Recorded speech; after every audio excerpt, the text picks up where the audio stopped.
မြန်မာပြည်မှာပဋ္ဌာန်းရွတ်တဲ့လူတွေအများကြီးပဲသို့တော့ပဋ္ဌာန်းရဲ့အဓိပ္ပာယ်သိလားဆိုမသိဘူးပဋ္ဌာန်းရွတ်ရင်စီးပွားတက်တယ်အဆင်ပြေတယ်ဆိုတာနဲ့ရွတ်နေကြမြတ်စွာဘုရားရဲ့ဒေသနာတော်ဆိုပြီးတော့မြတ်မြတ်နုနုကုသိုလ်ရအောင်ရွတ်မယ်ဆိုရင်လည်းကောင်းပါပြီရတော့ရကုသိုလ်တော့ရမှာပေါ့ကုသိုလ်မရဘူးတော့မဟုတ်ရတော့မှာသို့တော့လက်တွေ့ကျင့်သုံးမှုမပါဘူးဆိုလို့ရှိရင်တော့ဓမ္မရတ္တဟာပေါ်မှာမဟုတ်ဘူးလို့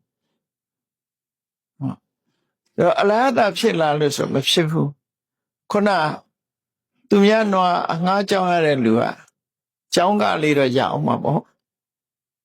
နွားတို့မတော့ရပေမဲ့ကြောင်းကလေးတော့ရမှာပေါ့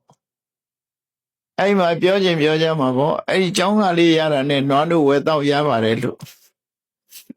နော်အဲ့တော့အရင်နေ့တစ်ခုကတော့ပေးရဆိုလိုတာဓမ္မရတ္တပေါ်အောင်ရသော်ဗျာကျင့်သုံးမှုပဲအဓိကထားတယ်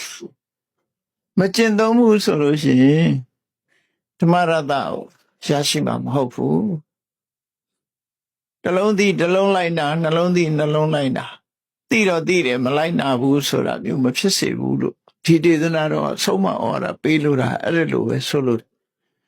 သို့တော့ဒီဒေသနာတော့နှစ်ရက်ကိုအရာကောက်လွဲပြီးတဲ့အခါမှာမြန်မာနိုင်ငံမှာတစ်ချိန်တော့စာသင်နေတဲ့ပုဂ္ဂိုလ်တွေတရားမကျင့်ဘူးဆိုပြီးတော့စာသင်တိုက်ကဘုန်းကြီးတွေကိုနွားကျောင်းသားတွေလို့သူတို့ပြောကြဟောကြတာလည်းရှိခဲ့ဘူးတယ်နော်နွားတို့မတော့ရဘူးဒီကိုယ်တော်တွေနွားကျောင်းသားပဲလို့တော့မကျင့်ဘူးဆိုတာတော့မဟုတ်ဘူးပေါ့နော်ဒီဖြစ်တဲ့ပုဂ္ဂိုလ်တော့မရှိဘူးမဟုတ်ရှိတယ်ရှင်းကတပည့်ပရိသတ်တွေစာချနေတဲ့ဆရာတော်ကြီးတွေဟာအချိန်အားလျော်တော့သူတို့တရားဓမ္မကိုကျင့်ကြံကြိုးကိုအထောက်သွားငါတရားအထုတ်နေတယ်လို့လူသိအောင်တော့ပဲလိုက်ပြောမလဲတရားထုတ်ကြတာပဲဖြစ်တယ်ပေါ့အဲ့တော့တရားကိုခုနကသိတော့သိတယ်မကျင့်ဘူးဆိုတာ